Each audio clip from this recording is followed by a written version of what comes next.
Meet someone that's showing you a tegu, don't put your hand around its face because your finger looks like a wonderful little sausage.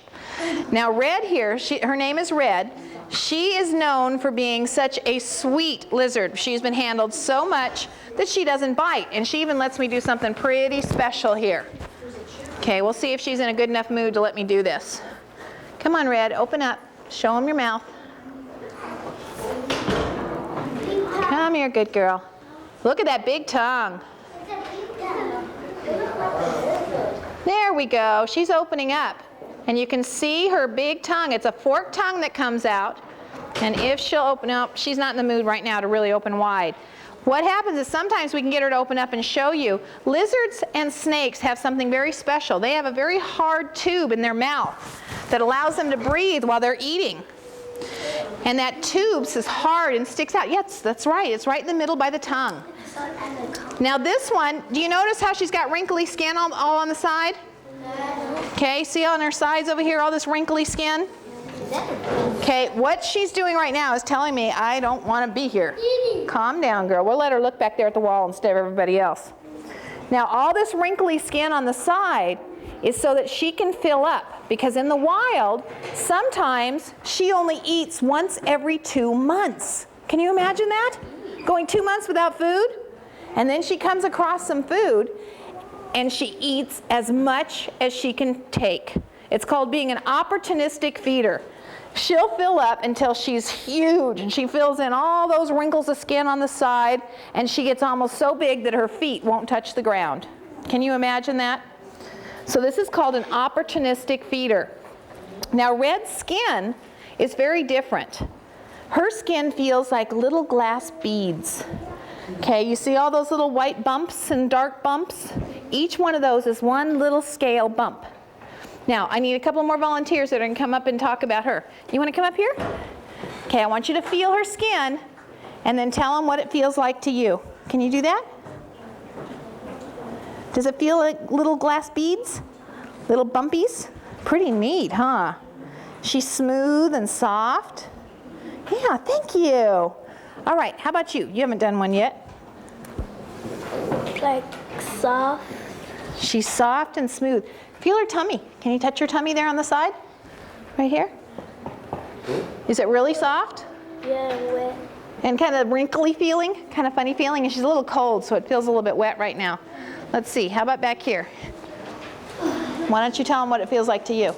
Soft, like beads and... Isn't that neat? Yeah. All right, now that's Red, the tegu. All right, we'll take one more. You want to come up here? Come here. Okay, why don't you come on up? Oh, I feel so good. Too cold. She's cold right now because she's been in the cold cage. She needs her heater or she absorbs it from me. Okay, now that's a totally different feeling than the other two lizards. We're going to go on to another lizard and some more of you will get to touch that one. Okay? Now, she also is a ground dweller. She lives down in the dirt and she digs a lot. She's not one to ever climb a tree. But look at those claws. You think she's ready for digging? Yeah, she can really dig. All right, let me put her in. And now we're going to go to Africa. Whoa, what is that?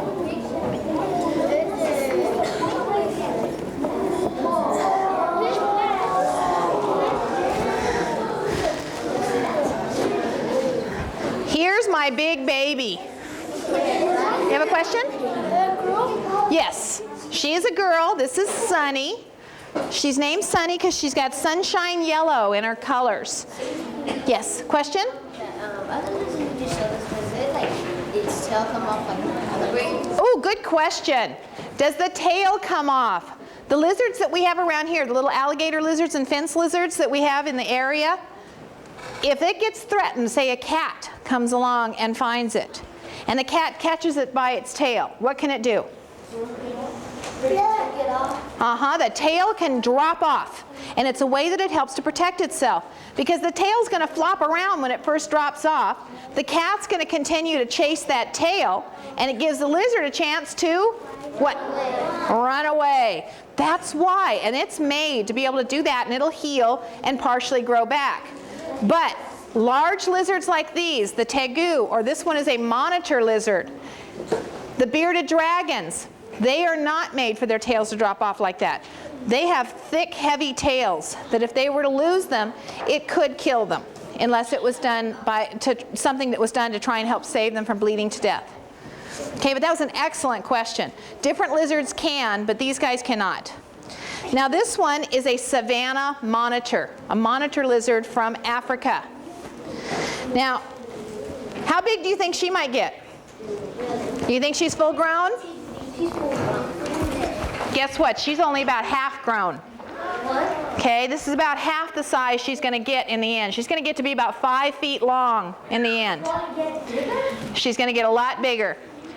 Unfortunately, a lot of times these types of lizards don't get fed well when they're young, and they don't get all the vitamins and everything they need.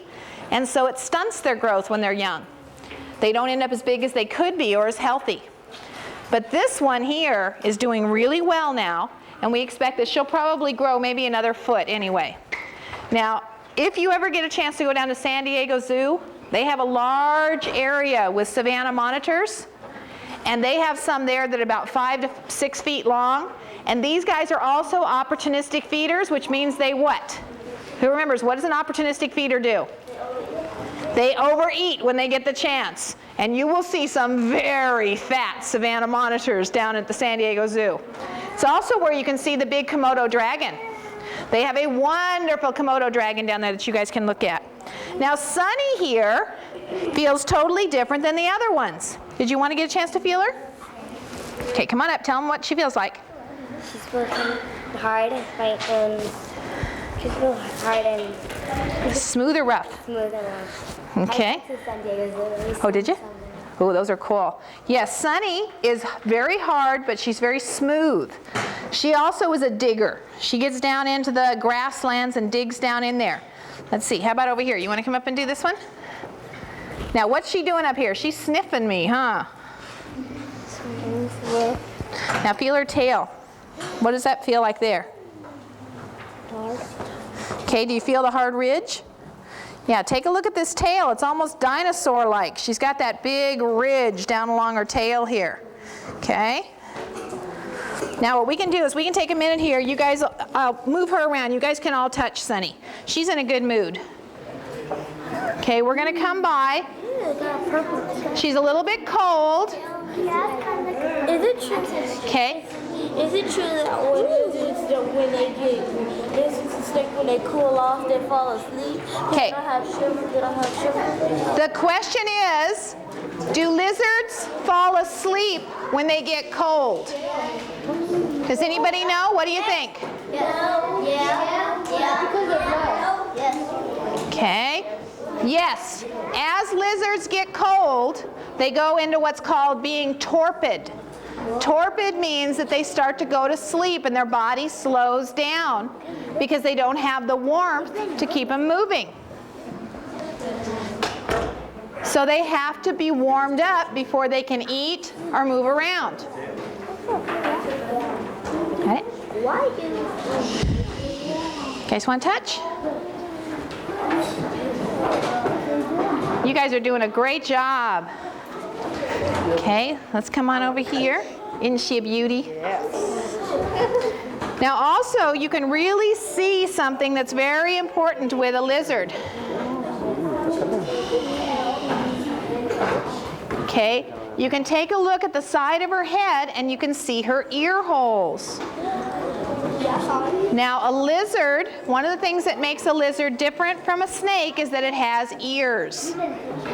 Snakes do not have ears. Did you have a question? Why do snake's tongue has 2 ends? Well, okay. The question is, why does a snake's tongue have 2 ends? Why is it split?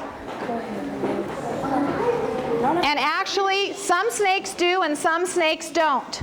Okay? There are both kinds, and same thing with lizards. It depends on the species of the animal. And they say that it does help with the smelling process.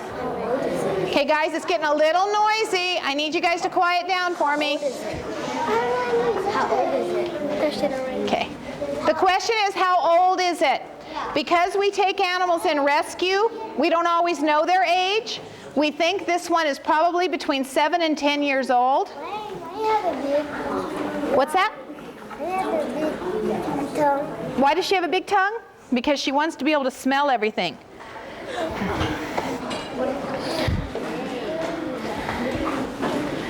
She uses her smell to find her food.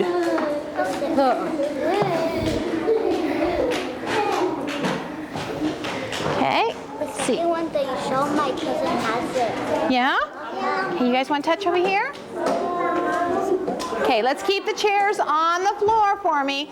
Let's not rock and roll on the chairs and be unsafe. Can you step forward a little bit so you can feel? She's got big claws, doesn't she? Can I touch?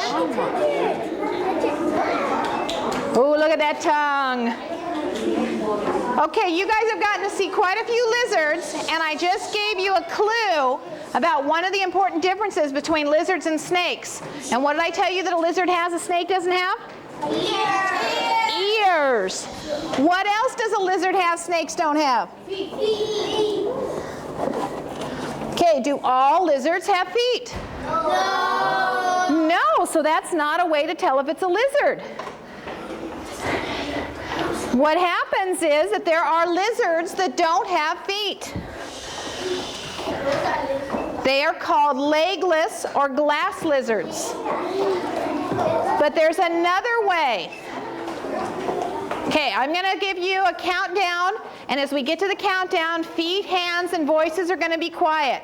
5, 4, 3, 2, 1. Very good. Thank you. Good listening. Now, we know that a lizard has ears. What else does a lizard have? Feet won't do it because there are lizards without feet, but there's another way that can help us to know if it's a lizard or a snake. If we see it and it doesn't have feet, what do you think? A tail. Well, they both have tails. Good guess, though. What do you think? The feet won't do it because we've got lizards that don't have feet. We've got legless lizards, and we can look at them and we see they have ears and something else that snakes don't have. Eyelids. That's it. Lizards have eyelids that blink. Snakes don't. So if we got into a staring contest with a snake, who's going to win? Snake. The snake. That's right. Now what I'm going to do is show you a couple of snakes that are indigenous. There's a big word for us. Can you say indigenous? Indigenous. Indigenous. Does anybody know what that word means? Any guesses? We can have indigenous animals. We can have indigenous people. Pardon? People that blink? Good guess, since I was just talking about eyelids. Dangerous? Ooh, no, I don't want to do dangerous animals or people. No, you got an idea? Well, actually, indigenous means that they come from the local area. Okay, we have indigenous people in areas, and we have indigenous animals and plants. Okay, so I'm going to show you some indigenous snakes that mean they come from California. They're local California animals. How are we doing on time? You guys, don't leave because we're going to have cake after Gail shows us the rest of her animals. So we're having a long program today, partly because of the awards. Don't leave because there's cake. Okay, so we got a couple of more snakes for you guys to see.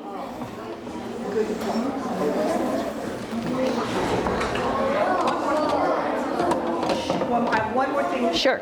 Someone in the front row made a very wise suggestion. If you touched an animal, now I don't think one finger is really a problem. Well, we're going to talk about that. You wash hands. Both of these bathrooms are unlocked, so we could just open the doors and you could all wash your hands before you have cake. Absolutely. After we handle live animals, we always wash hands. Barbara, do you want to help to show one of the snakes for me? I do. Okay, this is... I'm a big person.